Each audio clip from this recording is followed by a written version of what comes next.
This letter is from January 2008. At this time I've been writing letters for about 20 years. My dear friends, many of you who get this letter have only recently become readers, so I'm going to recap what's going on. I'm trying to shift the consciousness of the nation, and I've been trying to do that for many years. In 1969, I lost reality, and for about 6 months, I wondered what that meant.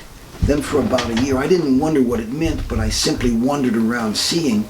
And then I needed money, and I got work in a part of Colombia so remote that from isolation and time, I had to wonder again.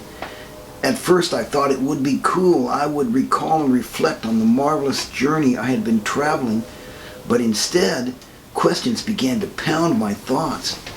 What does it mean to be an American?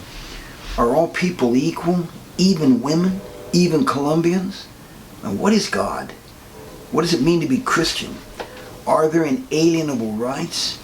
Is there justice? What is the pursuit of happiness? Over and over again the questions repeated, and I didn't have any answers, and I couldn't make them stop, and it was annoying. And after a few weeks of isolation and relentless mental grilling, I met a Colombian stevedore, and we became friends. And a few weeks later, he invited me to his home, of which he was very proud. And indeed, it was the sturdiest house for blocks around, bricks amid wattle and daub, but still it was a hovel among hovels, and my contempt showed. It hurt him, and he held my attention with eyes that seared his words into my brain. This is how we live. Go tell your people. Crap, I felt cursed. I slunk out of town at dawn the next day, and when I got back to the United States a few weeks later, I tried to talk my way out of the curse. I told anybody I got close to that our American foreign policy was screwing Colombia and much of the rest of the world, and it was wrong. I was blunt. For instance, I told my mother and father that if they voted for Richard Nixon for a second term, they were murderers. Nixon won the second term with the greatest popular support in history of America, and then authorized bombs to rain down on a civilian Hanoi. I made a placard with a photograph of a Vietnamese woman holding her napalm-charred baby, and I wrote, "Merry Christmas, Mother and Child," and then I walked through a shopping mall on the last Saturday before Christmas. Nobody stopped shopping, and I was thrown into jail. I hadn't expected otherwise, knowing that some guy had already lit his own gas-soaked body to make that point. And so what? But I figured that I would thus fulfill my obligation to tell people and so be freed to roam around the world. But no.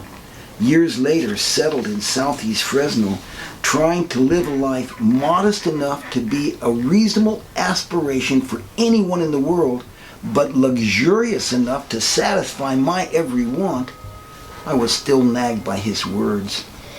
Perhaps my earlier words and actions didn't count because I had been too strident and or too drunken to be taken seriously.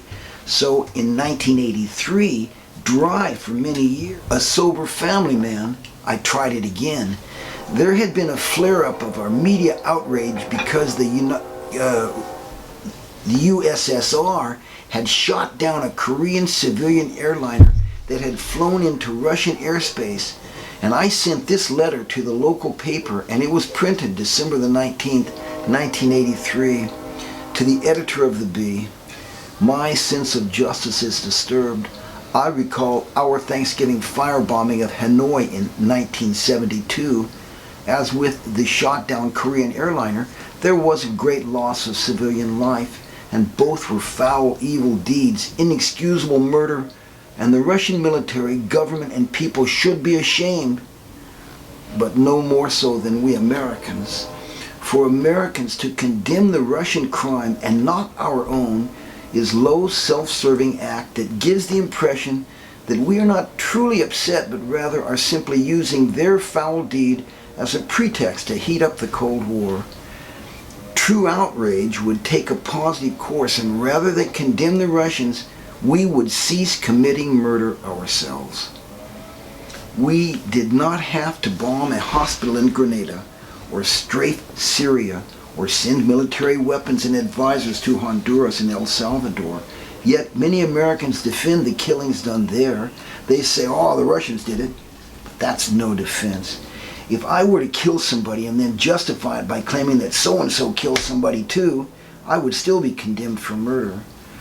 People say, well, we have to defend American interests. But that's a poor defense for murder. If American interests did suffer and Americans had to take a cut in their standard of living, well, so be it. It would be better than killing to maintain that standard.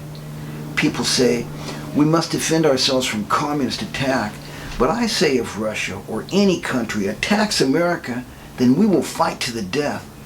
But given that no Grenadian or Syrian or Salvadoran or Vietnamese has crossed the frontier of America, self-defense is no excuse for their deaths.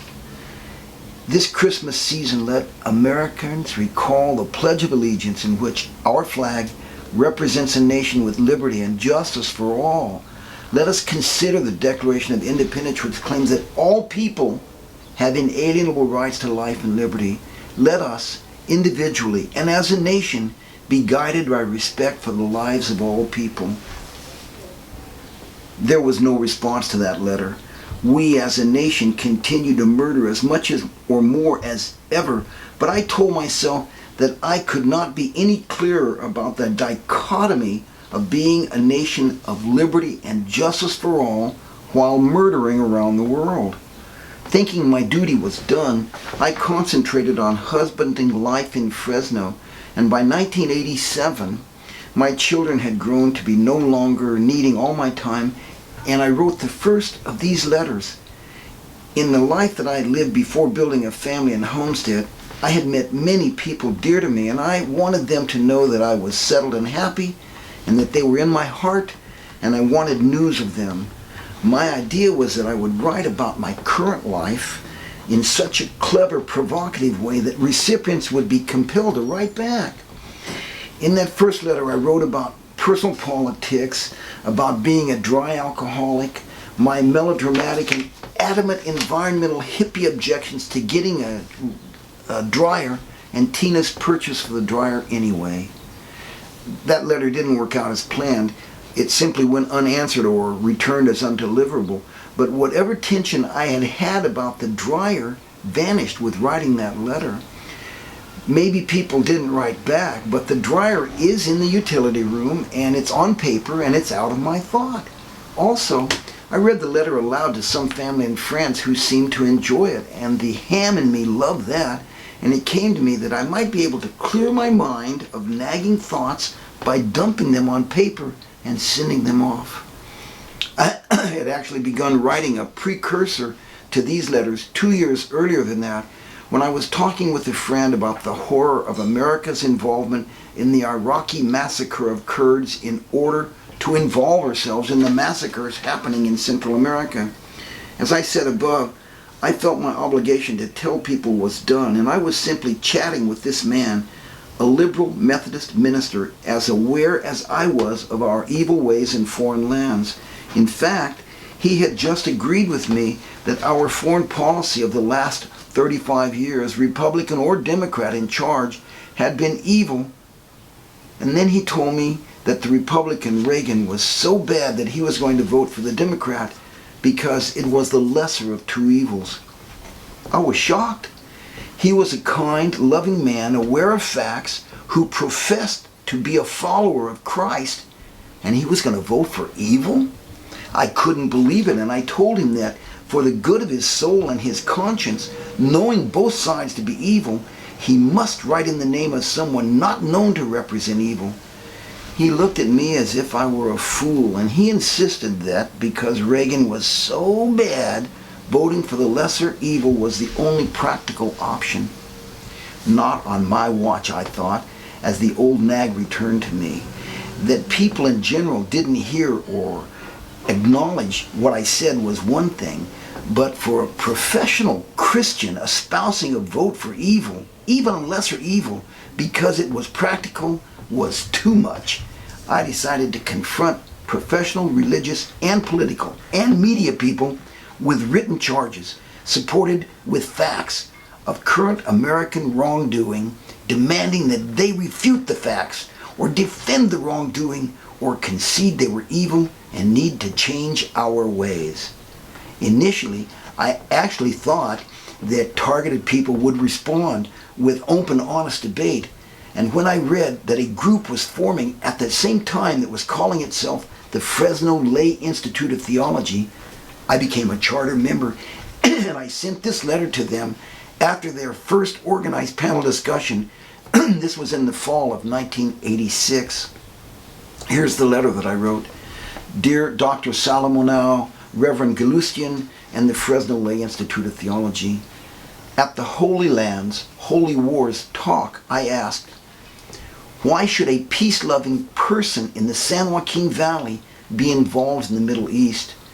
The answer by Mr. Solomonow was that we were involved as Americans, and the United States was involved because of oil and the spread of communism.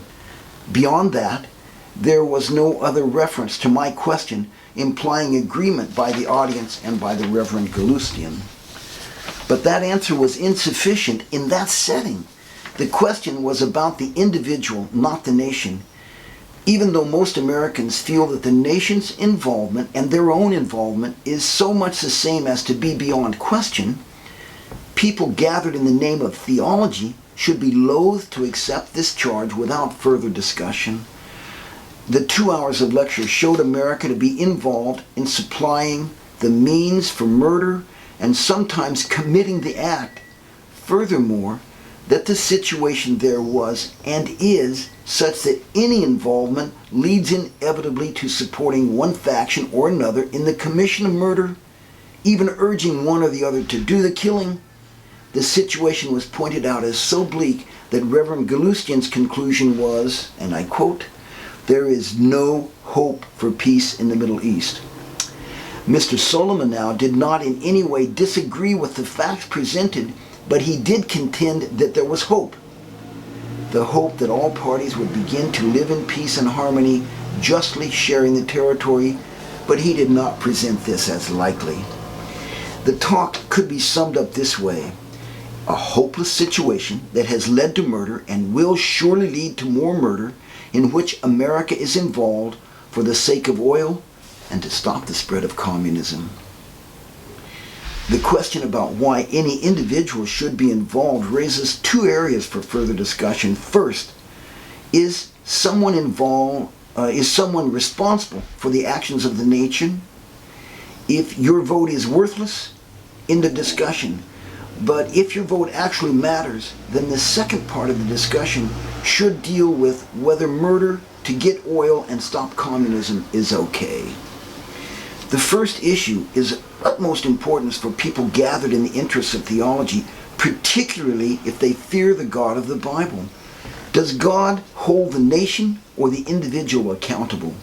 If a person votes against involvement by the nation, is that person still responsible for the actions of the nation?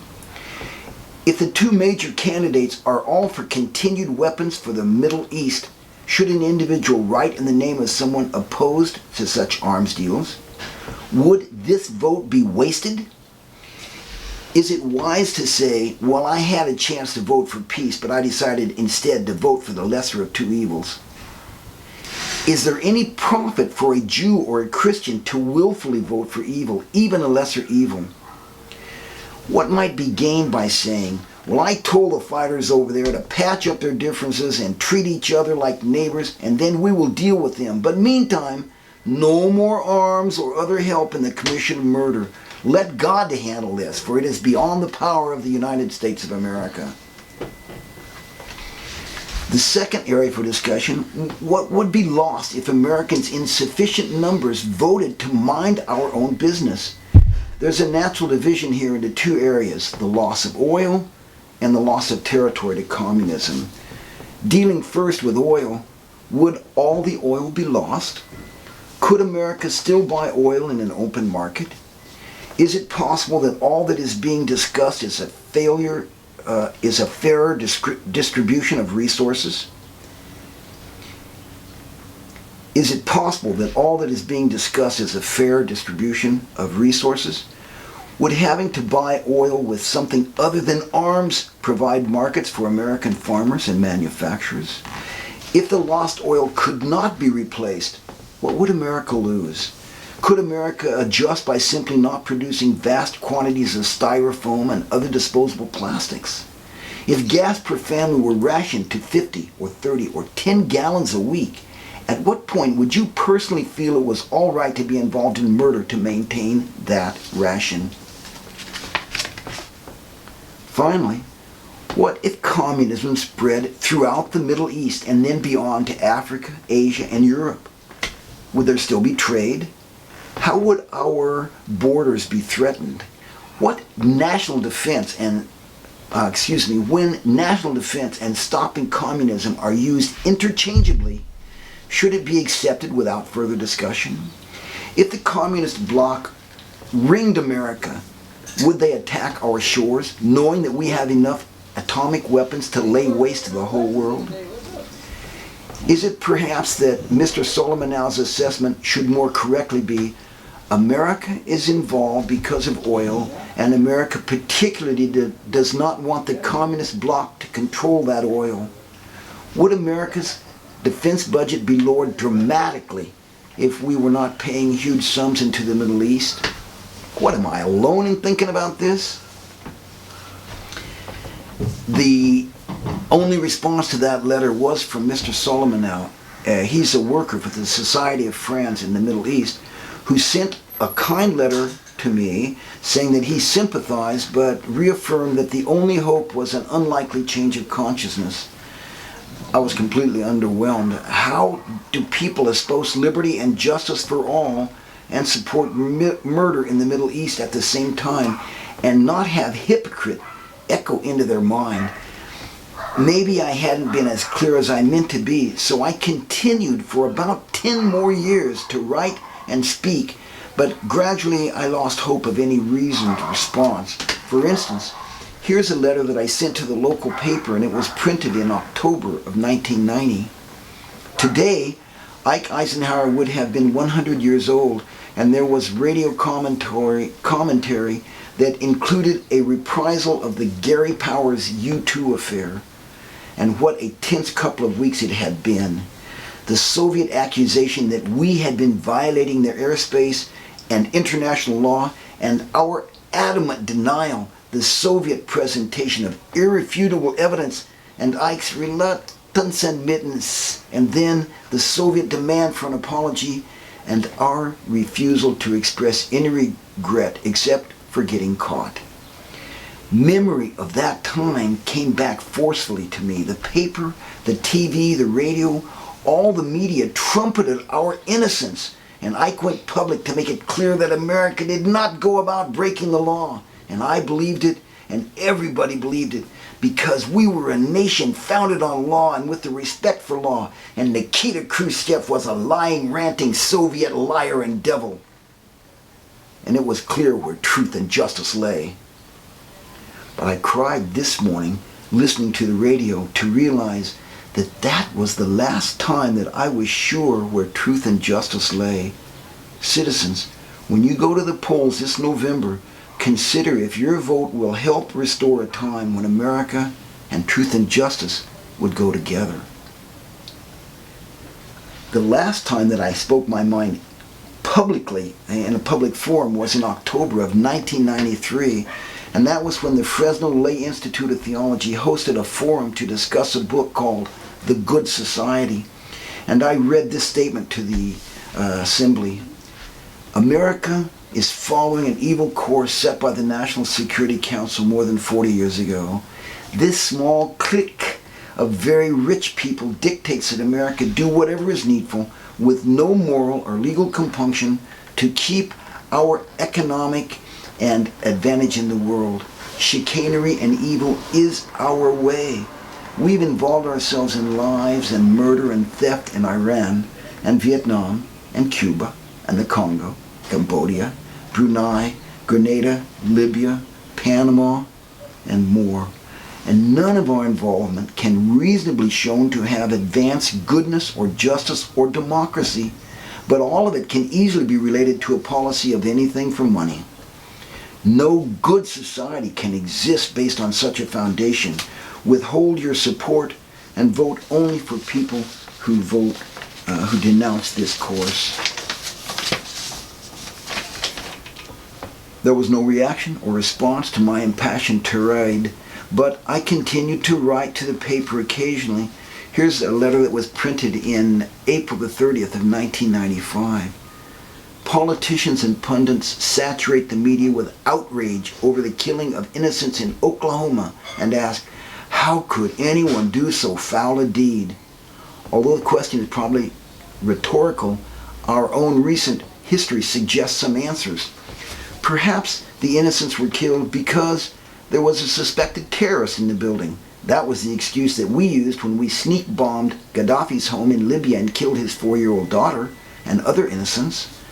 Perhaps it was believed that they were going to build an airstrip. That was given as sufficient excuse for us to bomb and kill more than 100 innocent Grenadians. Perhaps it may be there was a drug dealer to be dealt with. That was our excuse for attacking Panama and killing more than 5,000 innocent people there. Possibly it was thought someone was stockpiling weapons. That was our reason given at Waco. Whatever the reason, I think President Clinton was right in saying that the ultimate blame lays with all of us who failed to speak out. When reasonable people abhor the murder of innocents in Oklahoma, yet condone with stark silence similar slaughter by the United States government, we become enablers of any mad bomber with a gripe. That letter didn't generate any discussion or reaction at all, but by this time I wasn't expecting any, and I continued to submit occasional letters to the Bee, but just to vent. Here's one that I sent in 1999. Quoting the front page of the Bee of March 11th of 99, Clinton issues apology to Guatemala. The United States gave money and training to Guatemalan forces that committed acts of genocide.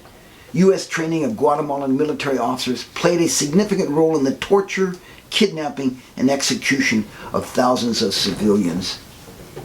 Let me make this more graphic. These thugs and our CIA gathered information by pulling out the fingernails of 2-year-old children in front of their parents. One example of the techniques taught by the United States to Guatemalan freedom fighters and Contras. If you doubt our complicity in torture, rape, and murder, then you are as ignorant as our local TV, radio, and newspapers in the pejorative sense that the information is there but ignored. What makes a mockery of this apology for foul murder of 10 and 20 years ago is the fact that even as the president spoke, there are right-wing death squads trained and nurtured by us roaming the countryside in Colombia, murdering and torturing. If you supported Reagan and Bush in their vile foreign policy, shame on you. If you support Clinton and his vile foreign policy, shame on you. Here's another letter that was sent in September of 2003. Last fall, shortly before elections, the Bee published my opinion that gas prices were being held down by petroleum Republicans in Washington in order to sucker fools into voting Republican or lull fools into not bothering to vote. And I predicted that gas prices would rise after the election. Because I was prescient last year, you may want to consider this carefully. The prolonged tension and anxiety that service people in Iraq must feel from being under constant threat, coupled with doubt that many have or soon will have about the justice of our being there at all, will swell the casualties of this war for years and years to come, even after all the troops come home today, even if all the troops were to come home today. Our war on terrorism is a failure unless you own stock in Halliburton or Bechtel or petroleum. I still write such letters sometimes. Last November, in response to a letter in the Bee claiming that we had to fight in Iraq or become Muslims, I wrote back calling him a fool for saying it and the Bee a fool for printing it, when they both knew that we had enough atomic bombs to blow away any enemy trying to violate our borders, and enough crazies like Dick Cheney for the world to know that we'd drop them too. So self-defense is no excuse for us, the United States, to be screwing around outside our national borders. That letter wasn't printed, and I don't care. At some point in the last few years, I quit having that voice from the Columbia, and I write now just from habit and for fun.